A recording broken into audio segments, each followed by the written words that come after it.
pagkapon. Bakit ba ito mahalagang gawin? Mahalaga nga ba itong gawin sa overall health ng ating mga alaga?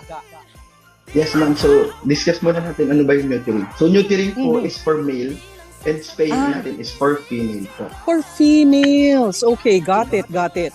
Apo. So ano importante ba yan? Yes, ma'am. So, ang importance po nito, unang-una is to prevent po yung mga unwanted pregnancy natin.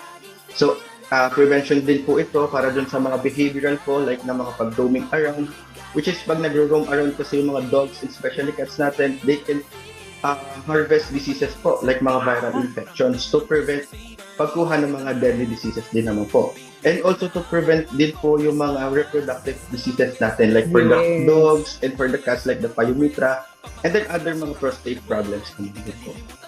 Yun yung mga importance po nila.